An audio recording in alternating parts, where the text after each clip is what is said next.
Afternoon, folks. How you doing? This whole book is such idiocy to me. It's right in your face. You guys just don't care.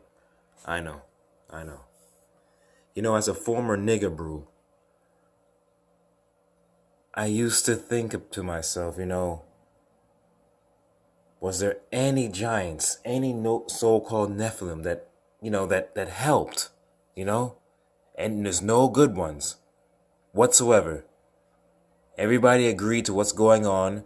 Nobody, was disloyal and, joined the other team or, helped out other people. And, it didn't make sense. And none of it made sense. You have to think, you don't have to be devoted. You have to think, you can't just lollygag and bullshit and stay in one element. As a former nigga, bro, I just think and think and think, about our forefathers and whatnot. The thing about Abraham is that, since he wasn't a Nephilim at all and none of the bloodline was corrupted whatsoever, you would have to think that, he was, a regular sized human being. What's regular? Well, regular can be, I guess, 6 foot, but I guess they were more renowned back then. I mean, when Abraham was walking around, it's established that we already know that Shem was still alive, so I guess these guys were more renowned. So I guess he's not 5'11" or 6'2". I guess you could put Abraham at 6'8", I guess. I don't know. Yeah, Abraham 6'8". That still sounds right. You can even put him at 7 foot tall. It doesn't matter because there was giants around. And since you don't consider Abraham a giant at all, and have no Nephilim in his blood whatsoever, none in his blood, none.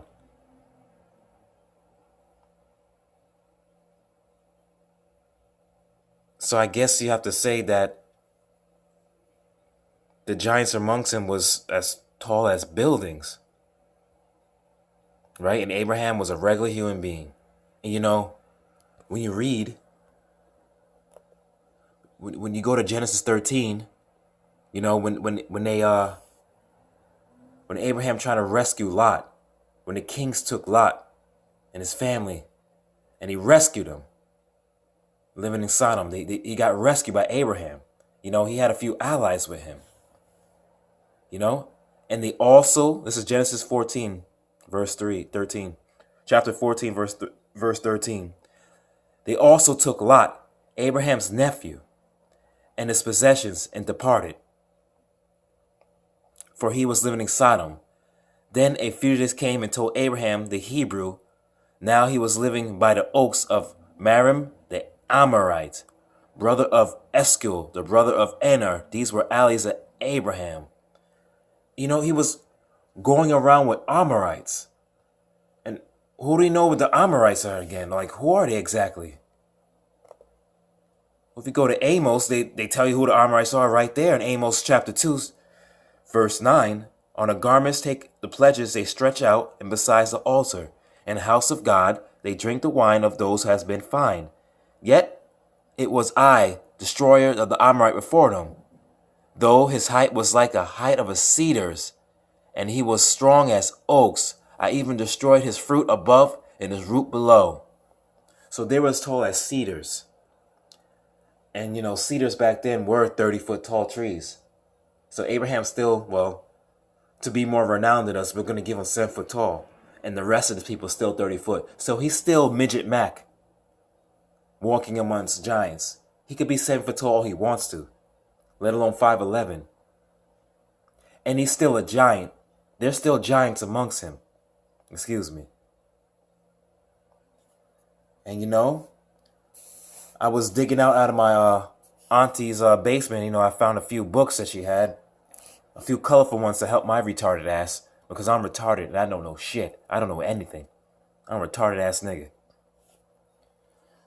So we look in the books that I found, and they have the definitions. This is a picture definition. Nice pictures for you and everything. They did a good job too. And they have it down. The Amorites, people who occupied the promised land, who often fought Israel. Their history goes back before 2000 BC. they took control of administration of Babylon for approximately 400 years. Their most influential king, Habarabai, I'm saying like rabbi, their descendant to Canaan may be traced back 2100 to 1800 BC, where their settlement in the country helped set the stage in revelation of God to Israel. Abraham assisted Miriam the Amorite in recovering the lands of 4 powerful kings. Later, Amorites were formidable obstacles to Israel's conquest and settlement of Canaan, so they helped them. They preferred living in the hill valleys and flanked both sides of Jordan River. Shinar and Og, the 2 Amorite kings, resisted Israelites' march to Canaan as they approached the east of Jordan. Wow. So what do we have? Yes, Abraham got help from Nephilim. And there's 3 of them. Brothers. Miriam, brother Eskel, and brother Enar. They helped. So that's 3 right there to answer my niggaboo brain. Did any Nephilim help at all with the Most High's work and adventures? Did he put in any work? Did they all just work for the devil? Did they help? Yes, a couple of them did help. And that's 3 right there. That's proof. That's 3 that's help that didn't want to go with the program. Or if they got some kind of reward for it, so be it. I mean, they helped our forefather. Wouldn't you give them a reward too? They helped Lot, right? So I would give them anything they want after that. I mean, I ain't going to need all the help I can get. Getting him out of that fucking gay-ass place. But yet you still want to shit on Nephilim like none of them was good. Nobody helped. Nobody helped the so-called Most High or whoever the hell's directing Abraham. Now in Genesis 23, verse 10, Abraham's wife Sarah died, and Abraham's trying to look for a burial site. And you know, he asks a Hittite named Ephraim, who was sitting amongst the sons of Heth. Ephraim the Hittite answered Abraham, hearing the sons of Heth, even of all who went in the gate, crying, "No, my lord, hear me. I will give you the fields, and I will give you a cave that is in it. In the presence of the sons of my people, I will give it to you.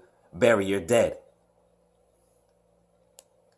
So he was willing to give Abraham a place for him to bury his wife.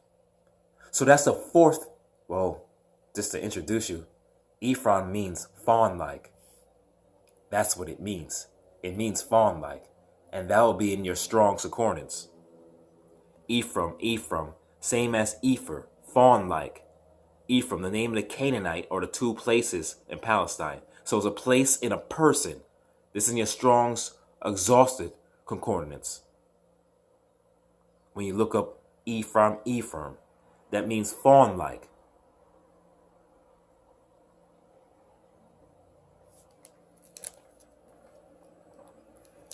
Yes, it does. So I look back in the book I got from my auntie's house. Right back in there, what do we have? Epher. Personal name meaning young deer. Fawn-like, son of Midian, grandson of Abraham. Well, we have another person in Abraham's, lineage that's named Epher. And he's a father of the Midianites. But right now, we're just talking about the one who sold him the cave or the place for his wife to be buried appropriately. So you see here, if you actually dig into the book for yourself, you'll see examples of Nephilim helping. And not all of them are bad. So that takes a little bit of angst off of Egypt, I would think. I would think, wouldn't you? Oh, it doesn't mean go run to Egypt. Well, I found so many things that I ran to Egypt. You can stay in your element. Because as far as I'm concerned, everything that's bad in this book is good, and everything that's good in this book is bad. Including the fucking people. Including the fucking people.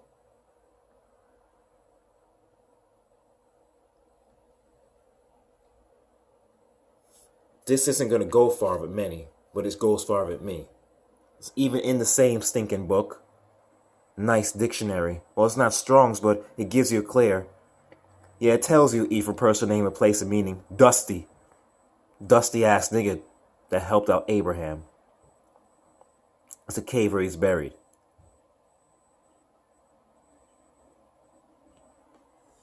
So be careful when you read these scriptures. Everything is meant to fool you. Everything is meant to confuse you. Well, I got more. Rant One signing out.